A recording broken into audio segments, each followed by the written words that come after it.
அனைவருக்கும் வணக்கம். கள்ளக்குறிச்சி மாவட்டம் ரிஷிவந்தியம் தொகுதி காங்கினூர் ஊராட்சி மேட்டுச்சேரி கிராமம்.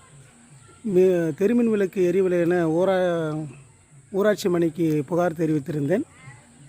அதேபோல் 1500க்கு முதல்வர் தனிப்பிரிவு எண்ணுக்கும் புகார் தெரிவித்திருந்தேன். ஆனால் ஊராட்சி நிர்வாகம் அங்கே பாருங்கள், பல்பு வந்து இதில் போடலை, பழுது நீக்கலை.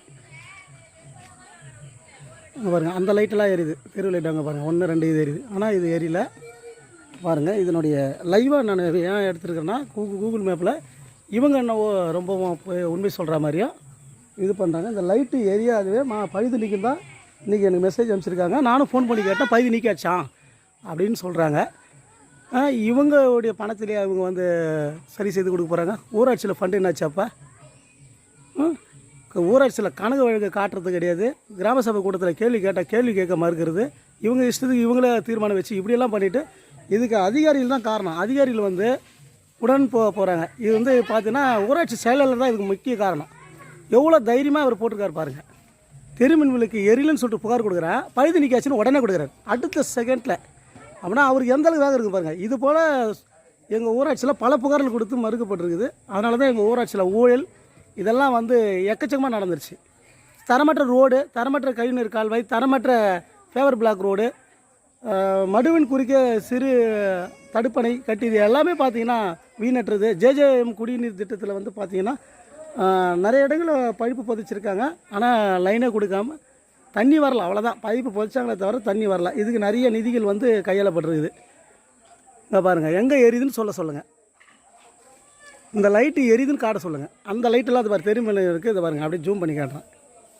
இது பாருங்கள், அப்படியே இதே ஜூமில் காட்டுறேன் பாருங்கள்.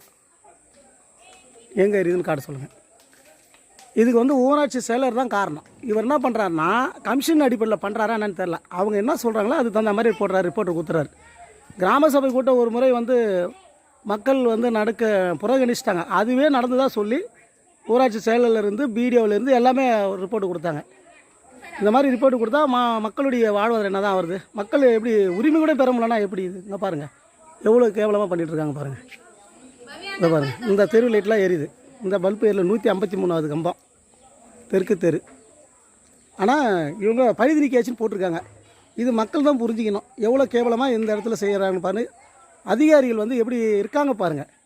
மக்களுடைய வரிப்பணத்தில் சம்பளம் வாங்கிக்கணும், மக்களை எதிர்ப்பாக வந்து செயல்படுவது, பொய்யான ஒரு இது கொடுக்குறதுங்க பாருங்கள். இதெல்லாம் என்ன, எதனுடைய வெளிப்பாடு இது? அதுக்காக தான் போடுறேன் அந்த வீடியோ. இன்றைக்கி தான் எனக்கு வந்தது. இன்றைக்கி ஒரு மதியம் ஒரு 2:30 மணிக்கு நான் செல்லில் பார்த்தேன். அப்போ பார்க்கும்போது எனக்கு ஊராட்சியில் இருக்கிற பல்பெல்லாம் பழுது நீக்காச்சு, நீங்கள் கொடுத்த புகாரெல்லாம் கம்ப்ளைண்ட் பண்ணியாச்சுன்னு போடுறாங்க. அப்போ என்ன நினச்சிட்டு இருக்கிறாங்கன்னு தெரில. கொடுத்தா அதை அப்படியே உடனே நீக்காச்சுன்னு பொய்யாக தான் கொடுப்பீங்களா? அவ்வளோ அதிகாரம் எங்கேருந்து வருது? அவ்வளோ திமிரு எங்கேருந்து வருது?